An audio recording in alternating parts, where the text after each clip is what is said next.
Well, like Paul said, I'm with the University of Nebraska, and I've been working with cover crops. I'm in the southeast part of the state, in Nemaha County in Auburn, Nebraska. Been working in cover crops for 10, 15 years. Um, in Extension, I did some research with it before as well, and I'm also the SARE coordinator for the state of Nebraska. So, SARE is a big proponent of cover crops and done a lot with it as well. So, uh, talk a little bit about our on-farm research network. It's been uh, going on for many years, probably about 30 years, but it's kind of went to the next new level. We have a on-farm coordinator named uh, Laura Thompson. She does a great job of managing the research all over the state, and we have done a lot of things with cover crops all over the state as well.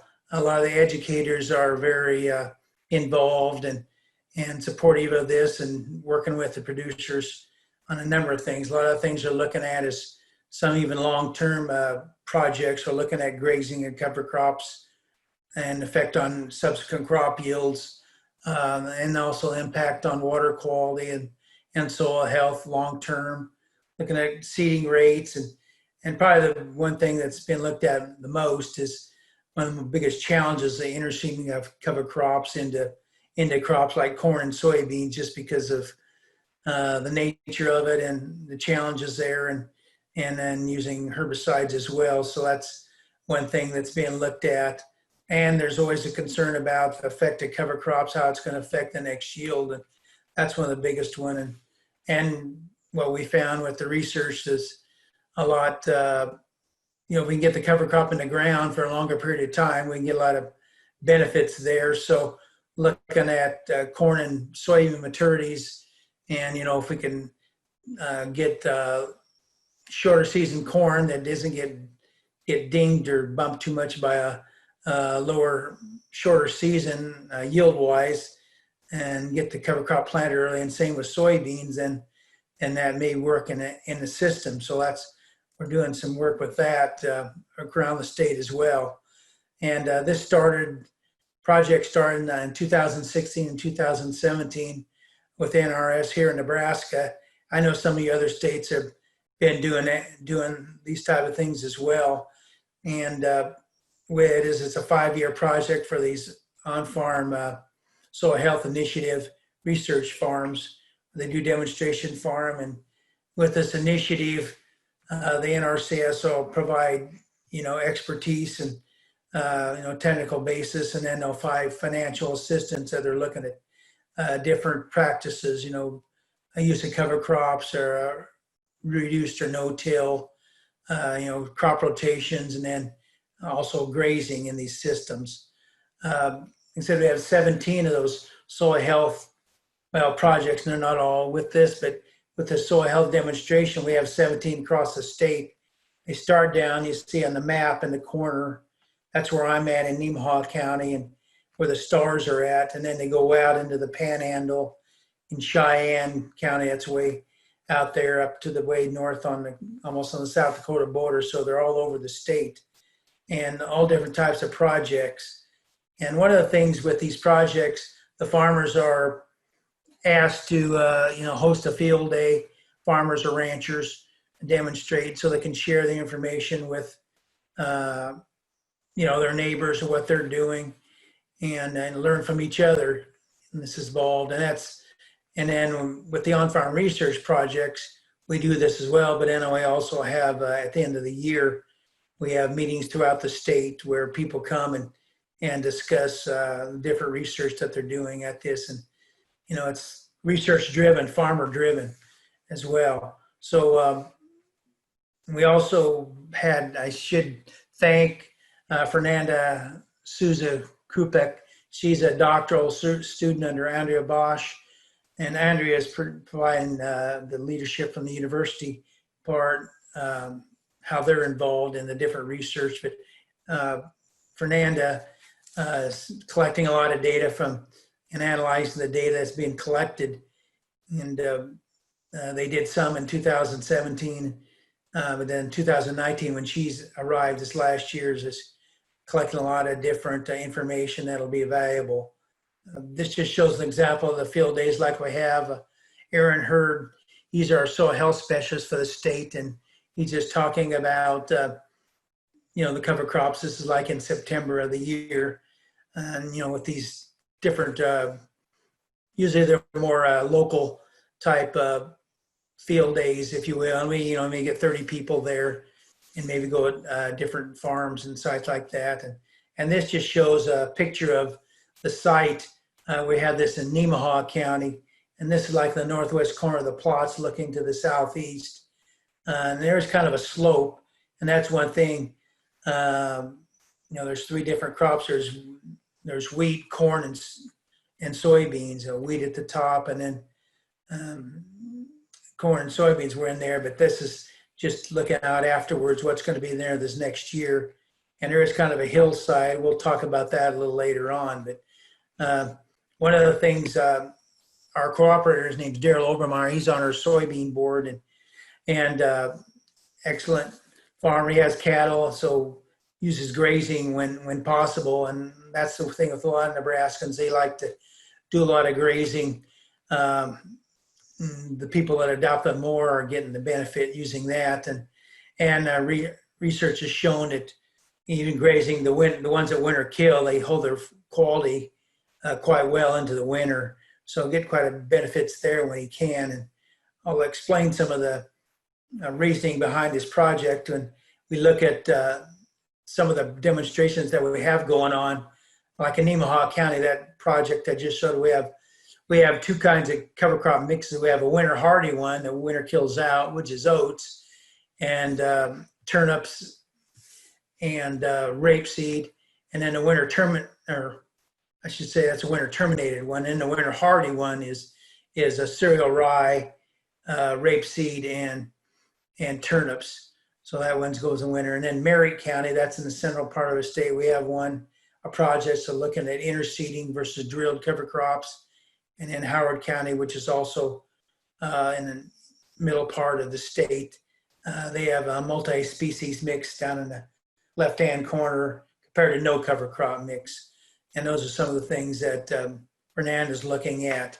One of the things in this soil health initiative, the objectives are to enhance soil health and looking at the 4 management principles. They want to keep continuous roots on the soil, if they can, biodiversity in the plants they have, and keep the soil covered, and then minimizing the disturbance, having more of a no-till.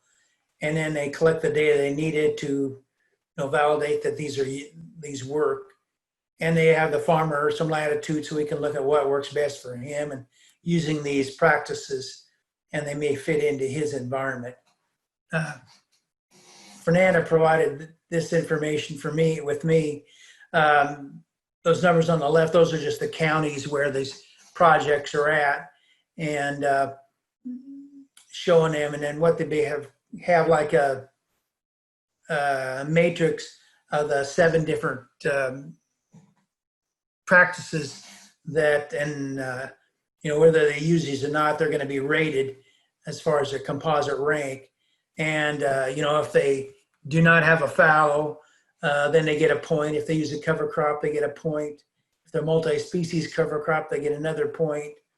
If they have 3 cash crops like corn, soybeans, and wheat, they'll get another point. If they're going to graze them, another one yet.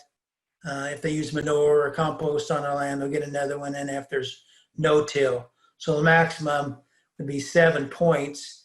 And if they're from 0 to 3, they're considered a conventional practice that they're using. If they're 4 or more, they're considered using a soil health management systems that they're involved in. And she just had like 19 of these different sites or treatments that they was looking at for comparison in here. And that in 2017 and 2019, they had 8 field sites where they collected data, soil data, to look at these, the soil properties. And then the NRCS, they have their soil health assessment that they use. And then they also did the Haney test as well, which is being analyzed in ward labs in Nebraska. So we had those two that we looked at. And I should say I didn't, this was the NRCS staff and Aaron Hurd, and then the university's Fernanda looking at and summarizing this data. So things they were looking at, a lot of soil physical data, bulk density, infiltration, water holding capacity, water filled pore space, soil porosity, temperature, volumetric content. And you see, well, there's tremendous a lot of variation in infiltration rate and then water holding capacity. I mean, bulk density was less on the soil health measure and slightly more on everything else. And look at the scores. For conventional was 14.17, soil health 16.44 for like a 16% difference between the two scores. And then using the Haney self-assessment, they had conventional and the soil health. They looked at organic matter, soil respiration, inorganic NP, organic P, total P, soluble salts, organic N release, and then they had the final score. And I know the big one that, and I know some people, I know different people use different ones, and I know the one that's seemed to be most people are seeing, and I know previous years we've had some projects where we had looking at the soil health score, and the organic N release is probably the one where we've seen a big difference in that between that and more conventional farms. And you see the score here, there was like a 27% increase on there. So this is an ongoing project. They'll keep doing this, till the projects are done, and hopefully learning more and more from the different systems that they're using. This is just a diagram of the project that I'm involved in Nemaha County. I have 4 replications of each. What we're comparing is a winter killed and winter hardy cover crops for each crop, and see if that has an effect on crop yield in there. And so the way that works, after wheat is harvested, there's no wheat's planted after soybeans each year and then harvested in usually July. And then after, usually around the 1st of July, August, we'll plant the cover crop. We'll have the winter hardy and the winter killed cover crop. Will be planted in there. And then usually in the fall, if we get enough rain and growth, it'll be grazed. Now, a couple of years ago when we had maybe it was just this last year, we didn't get enough growth really to graze it a lot, and it was very cold. I guess that would have been the spring of maybe 2018. Didn't get a lot of winter growth because of the situation we were in, but we try to do that and look at those yields. But we harvested 3 years. 2017 is the first year we harvested corn and soybeans and wheat. The wheat was toward the bottom, and that was actually, it made like 90 bushels an acre, so it was very good. The winter hardy, winter terminated, they basically yield the same. There was no difference in the yield. Marginal net return was the same as well. But the corn yields were significantly different. And you see here for both the yield and the return. And they were up on a hillside where the soil type was a little different. And we did have some stress during the middle of the summer. And I think the winter hardy actually tasseled a little earlier because of the stress, and it affected the yield. You see like about 15 bushels an acre, so it was pretty significantly. 2018, the soybeans were in that same area, and we could see, like just looking at an aerial view from a drone, that you could identify the strips where the winter terminated compared to the winter hardy. It impacted the yield. It was a 6%, or I should say 6 bushel per acre yield decrease for the winter hardy. And then, but the corn was down in the bottom area with the better soil and had excellent yields down there. There was no significant differences, but they're both excellent yields. And this last year, soybeans were down in the bottom area. So with the good rains we had very good yields, no differences there on the yield. And corn was in the middle and basically the same yields as well. So this year, I hope we'll see. I mean, we all usually know it takes cover crops a while to see if there's any differences. This will be a year when the corn's up on that hillside to see if we do any, if it's kind of help improve the problem. But it takes time and it may not show up yet because the soil is not quite as productive in the long run anyway. This just shows a picture, and one thing we found, and we've seen this in other plots as well, this was the cover crop growing after wheat. This was in the fall of, it was 2018. But you see the oats really takes off and competes well with the brassicas, the turnips, and the rapeseed. But rye is not nearly as competitive and doesn't grow as much, in the late summer. So the brassicas, much more there. After the first killing frost, we take a biomass to see how much growth we get there. And then for the winter hardy, we'll take one in the spring before termination to see how much growth we got there. And this just shows an example back in, this was like 2018 and 19. The winter hardy, we had about a half a ton an acre of the biomass and about 1.5 tons for the terminated the oats and the brassicas. And in the spring, we gained another, from the collection was about another 0.4 of a ton. When you add them all together, we still got more from the terminated in there. And then last year was the first year we had much of a spring because it had been so cold. And we had a lot of rain, with the flooding and everything, but we did have a lot of rye growing. So I did take some biomass and several samples from farmers there just to get a handle on how much we had. And it raised about a 2-ton difference. A lot of people did plant green, you would say. And, we had about over 1 ton an acre, significant there. And one thing, we've seen a lot of earthworm activity here. Aaron Hurd, who's working with this project for soil health, he told Daryl Obermeyer, I think they did take some samples at the beginning of the project, that they would have about equivalent of 8 cows grazing because of the earthworms on there. And you can see all the earthworm meetings on there. This was from, I think, 2018. And it just shows an example. That's good soil structure in there. And then this is just this spring showing, this will be corn right now. On the left is what after the oats cover crop. On the rye, this was like late February. And you see the rye is just starting to green up a little bit. And that's since been planted to corn on the hillside there. And this is corn stalks. It's in beans now, but you see on the right is where there was oats planted, all winter killed out. And they're usually planted, late in September, right after harvest. And then on the left is, you can see the rice kind of greening up. This was taken in March.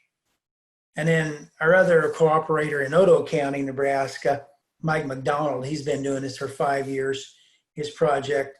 And he has manure, has some grazing, and then also harvesting for forage off. This last year, he'd had it in cereal rye and let it go very tall. And this was last week. He was, they were planting green. The rye was about 5 foot tall. In the background, you see they're planting with have a drill. And it's like 10-inch rows. John Deere drill. He's planting green into there. And then about 3 days later, they crimped it, showing it crimped there. So it'll be interesting to see how this system works out this year. And I should say a lot of people in Nebraska, the main adopters are the guys that have a lot of livestock. Livestock, especially cattle, is a huge industry in our state. and even some of the people that don't have cattle have cover crops, and they are leasing their land out and making the system work together. But this producer's been doing it about 7-8 years. He pretty much puts everything, he drills almost everything. He has his son-in-law run his drill, and they have 1,000 or some acres of cover crops they plant and graze a lot of it. Sometimes they'll harvest it for forage, but they take the cattle out, and he's going to plant this the next day. But he's had a really significant increase in his soil health, and a good source of forage that he uses as well. And this is a producer in southeast Nebraska here. And a lot of the guys have livestock that do this. And then he just basically does it before soybeans because he's a little more reluctant with corn. But this is under irrigation, and he's had very good luck with. They've been doing it about 10 years, and then they usually grow their own seed and then plant that. But you can see that a lot of good weed control suppression there they're getting, and then also keeping the soil cool. Now that's one thing I've shown. This was last year in his field, and on the edge of there, I think the temperature is about 95 or 90 degrees. About 4 inches or 2 inches down, the temperature was like 100 degrees. Under the cover crop, it was only 80 degrees. So a 20 degrees difference there at 2 inches. And basically it was showing, this is from Bosch and DeLong from last year, but this is basically what we're trying to show and investigate in all these projects. We have a crop and incorporation of livestock and using no-till and different cover crops, diverse crop rotations and diverse cover crops, and trying to maximize continuous living roots if we can. There are a few, not a lot, a few producers that are even using perennials in these systems. I know there's an organic producer that does, where they're grazing it for 4 years or putting it up like alfalfa and some grass in there, and then having it 4 years in rotation and having good benefits. So these are some of the things we're doing in Nebraska, and hope they were gaining from that.